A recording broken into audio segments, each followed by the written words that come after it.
Hey guys, welcome back to the AR YouTube channel.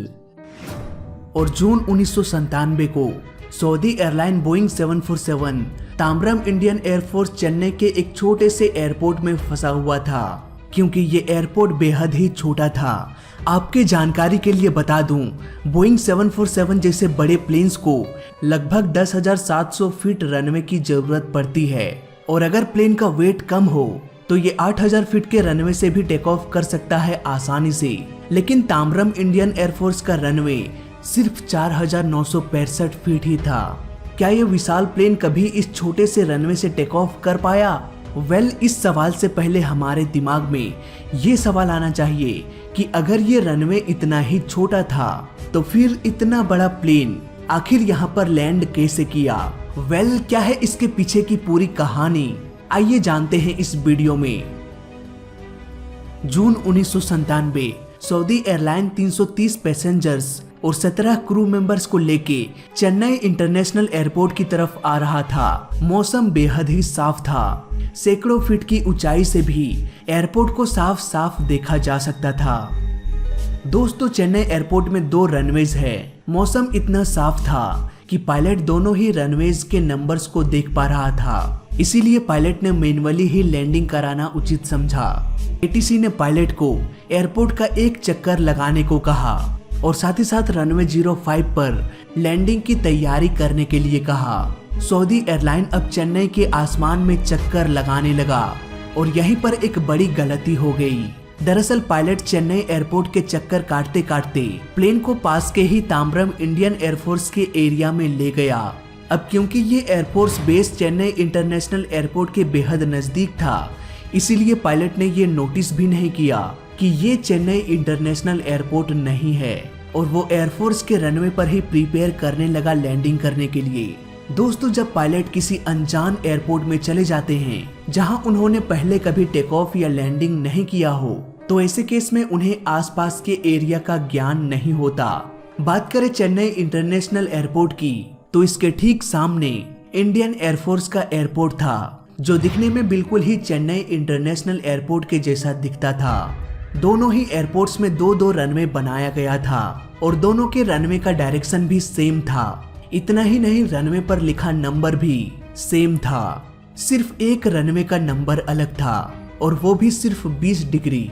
Chennai airport के runway का number 07 था और इसी रनवे पर सऊदी एयरलाइन को लैंड करना था, जबकि एयरफोर्स का रनवे 07 नहीं बल्कि 20 डिग्री कम यानी कि 05 था। अगर आपको रनवे के नंबर से रिलेटेड कोई भी कंफ्यूजन है तो आप ये वीडियो देख सकते हैं, लिंक आपको डिस्क्रिप्शन में मिलेगा। पायलट को ये कहा गया था कि आप रनवे 07 को पॉइंट करके लैंडिंग की तैयारी करें। जब पायलट रनवे 07 के सीध में गया, तब उन्होंने देखा कि ये रनवे थोड़ा सा दूसरे डायरेक्शन में है। अब क्योंकि रनवे 05 और 07 के बीच में सिर्फ 20 डिग्री का अंतर था और एयरपोर्ट में सिर्फ 2 ही रनवे था, तो कंफ्यूजन का कोई सवाल ही पैदा नहीं हुआ। पायलट ने प्लेन को थोड़ा सा मोड़ के 07 से 05 में ले आया और प्लेन एयरफोर्स के उस छोटे से रनवे पर लैंड करने लगा। एयरफोर्स के ग्राउंड क्रू ये देखकर हैरान हो गए कि आखिर ये हो क्या रहा है। ये एयरपोर्ट तो सिर्फ छोटे प्राइवेट और फाइटर प्लेन्स के लिए बनाया गया है। बोइंग 747 जैसा विशाल प्लेन रनवे को पॉइंट करके क्यों आ रहा है? इंडियन एयरफोर्स प्लेन से कांटेक्ट नहीं कर सकते थे, क्योंकि पायलट रेडियो को चेन्नई ATC को ट्यून करके रखा था, न कि इंडियन एयरफोर्स को। एयरफोर्स वालों ने रेड लाइट गन फायर किया। इस गन को तभी फायर किया जाता है जब लैंडिंग प्रोसेस को रोकना रहता है, पर इस लाइट को बोइंग 747 का पायलट देख नहीं पाया और वो लैंडिंग प्रोसेस को जारी रखा। उधर चेन्नई ATC ये सोच रहा था कि हमने तो सऊदी एयरलाइन को एयरपोर्ट का एक चक्कर लगाने को कहा था, पर ये प्लेन तो चक्कर लगा के वापस आने का नाम ही नहीं ले रहा। दुर्भाग्यवश उस दिन सेकेंडरी सर्वेलेंस रडार भी वर्किंग कंडीशन में नहीं था, इसीलिए ATC को प्लेन का एग्जैक्ट लोकेशन पता नहीं चल पा रहा था। तभी एयरफोर्स वालों का कॉल आया और कहा कि आपका प्लेन यहाँ पर लैंडिंग कर रहा है। इतना सुनकर चेन्नई ATC को एक बड़ा झटका लगा और वो तुरंत ही बोइंग 747 को रेडियो कॉल किया, पर उस वक्त पायलट से कांटेक्ट भी नहीं हो पा रहा था। अब सऊदी एयरलाइन बोइंग 747 एक ऐसे रनवे पर लैंड करने लगा था जो उसके लिए बना ही नहीं था। अब सैकड़ों लोगों की जान खतरे में आ चुकी थी। दोस्तों, एक कंफ्यूजन सैकड़ों लोगों की जान ले सकती है बस एक सेकंड में। ऐसा ही केस यूएस बांग्ला फ्लाइट 211 के साथ हुआ था। इस प्लेन का पायलट भी ये कंफ्यूजन में था कि रनवे 20 पर लैंडिंग करे या फिर 02 पर।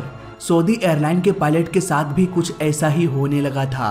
पर सवाल ये आता है कि अगर रनवे को लेकर पायलट्स अक्सर कंफ्यूज हो जाते हैं तो क्या प्लेन में कोई ऐसा सिस्टम नहीं होता जो पायलट की हेल्प करे? वेल, FMS यानी कि फ्लाइट मैनेजमेंट सिस्टम एक डिवाइस होता है जो पायलट को लैंडिंग करते समय गाइड करता है। नॉर्मली जब प्लेन एयरपोर्ट के नजदीक आता है तो ऑटो पायलट को ये पता नहीं होता कि लैंडिंग किस रनवे पर करना है। कभी कभी ATC प्लेन को एयरपोर्ट के चक्कर लगाने को कह देता है। ये डिपेंड करता है कि रनवे खाली है या नहीं। सपोज ATC कहता है कि रनवे 07 खाली है, आप उस रनवे पर लैंड कर सकते हैं। अब यहाँ पर पायलट उस रनवे के नंबर को यानी कि 07 को FMS में टाइप कर देगा और इस तरह से ऑटो पायलट को ये पता चल जाता है कि प्लेन को रनवे 07 पर लैंड कराना है। अब ऐसे कंडीशन में अगर पायलट कंफ्यूज होके अगर प्लेन रनवे 07 के बजाय किसी और डायरेक्शन में चला जाता है तो ऑटो पायलट उसे गाइड करता रहेगा। पर सऊदी एयरलाइन के पायलट ने FMS में रनवे 07 पुट नहीं किया था, यानी कि ऑटो पायलट को ये पता नहीं था कि किस डायरेक्शन में प्लेन को ले जाना है। अब पूरा कंट्रोल सिर्फ पायलट के पास था और कोई भी गाइड करने वाला नहीं था। सऊदी एयरलाइन अब उस छोटे से एयरफोर्स के रनवे के बेहद नजदीक आ गया। तब पायलट को यह समझ में आया कि उसने कितनी बड़ी गलती कर दी।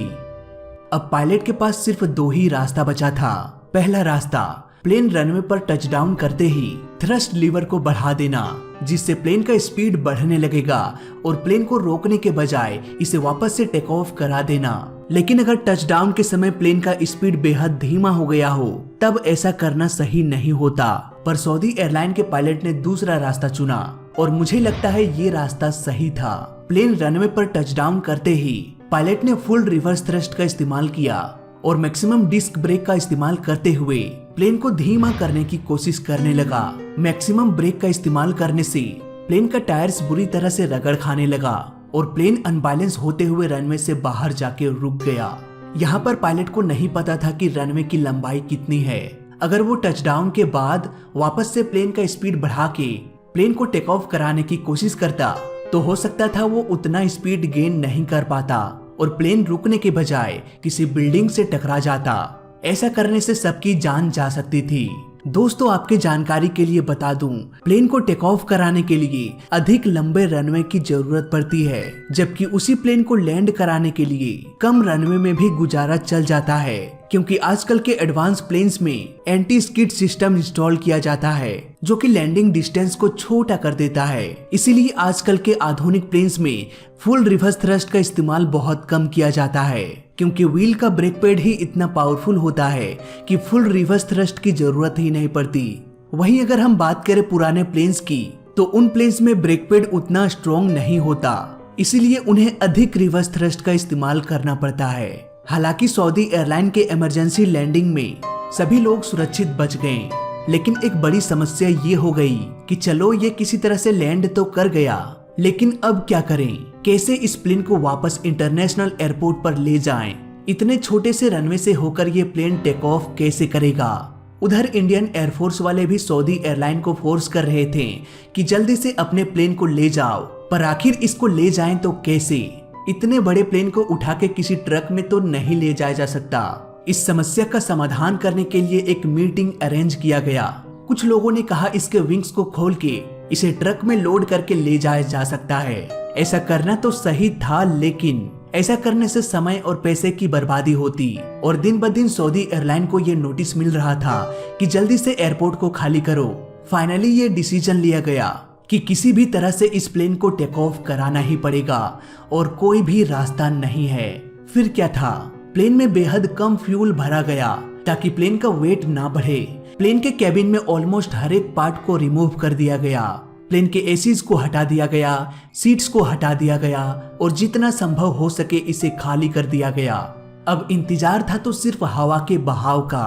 अगर हवाएं प्लेन के लेफ्ट और राइट से होकर बहेगी तो प्लेन में ड्रैग क्रिएट होने लगेगा और प्लेन के स्पीड को धीमा करने की कोशिश करने लगेगा। इसी तरह अगर हवा का बहाव प्लेन के हेड की तरफ से हो तब भी प्लेन में ड्रैग क्रिएट होगा। पायलट को अब ये इंतजार करना था कि कब हवा का बहाव पीछे से हो, यानी कि टेल विंड। इस घटना के 4 दिन बाद टेक ऑफ करने का उचित समय आ गया था। कैप्टन जेम्स जूम इस बड़े से प्लेन को छोटे से रनवे से टेक ऑफ करा के चेन्नई इंटरनेशनल एयरपोर्ट पर ले गया।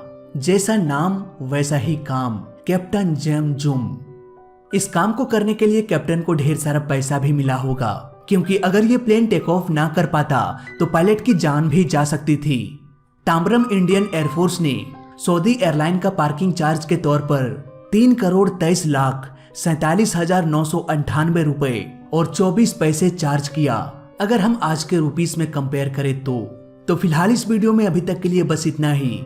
वीडियो अच्छा लगा तो लाइक कर देना, बुरा लगा तो डिसलाइक कर देना, और दोनों ही केस में इस चैनल को सब्सक्राइब कर देना, क्योंकि इस चैनल में सीखने के लिए बहुत कुछ है। तो मैं मिलता हूं आपसे अगली वीडियो में, तब तक के लिए देखते रहिए और सीखते रहिए। जय हिंद, वंदे मातरम।